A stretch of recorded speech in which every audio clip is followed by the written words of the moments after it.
H1B వీసాలపై clarity ఇచ్చింది America. కొత్త rules కొత్తగా దరఖాస్తు చేసుకున్న వారికేనని స్పష్టం చేసింది. ఎవరూ ఆందోళన చెందాల్సిన అవసరం లేదని తేల్చి చెప్పింది. కొత్త రూల్స్ పై భారత్ కూడా అభ్యంతరం వ్యక్తం చేసింది.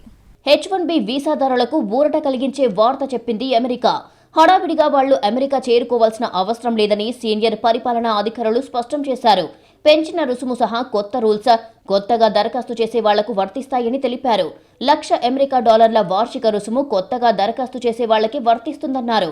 ఇప్పటికే H1B వీసా పొందిన వాళ్లకు రెన్యువల్కు వర్తించబోదని వివరించారు. H1B వీసా దరఖాస్తులపై వార్షిక రుసుమును $1,00,000గా నిర్ణయిస్తూ ట్రంప్ సంతకం చేశారు. దాంతో గందరగోళం మొదలయ్యింది. H1B వీసాదారులంతా వెనక్కి రావాలని కంపెనీలు మెయిల్స్, కాల్స్ చేస్తుండటంతో విమానాశ్రయాలకు పరుగులు తీశారు. దీంతో అమెరికాకు టికెట్ల ధరలు 3 రెట్లు పెరిగాయి.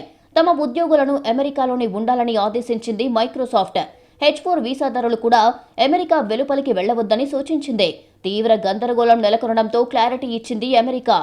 H1B వీసాకు సంబంధించి అమెరికా కొత్త నిబంధనలపై భారత్ స్పందించింది. ఇది ఇరు దేశాల్లో సంస్థలను ప్రభావితం చేస్తుందని విదేశాంగ శాఖ తెలిపింది. ఎన్నో కుటుంబాలకు ఇబ్బందికర అంశమని, ఈ పరిణామాలను అధ్యయనం చేస్తున్నామని తెలిపింది. నిపుణుల రాకపోకల వల్ల సాంకేతిక ఆవిష్కరణలు, పోటీతత్వం, ఆర్థిక వృద్ధితో పాటు సంపద సృష్టితో ఇరు దేశాలు పరస్పరం లబ్ధి పొందాయని తెలిపింది. అయితే ప్రస్తుతం అమెరికా నిర్ణయంతో ఎన్నో కుటుంబాలకు ఇబ్బందులు ఎదురయ్యే అవకాశముందని అభిప్రాయపడింది.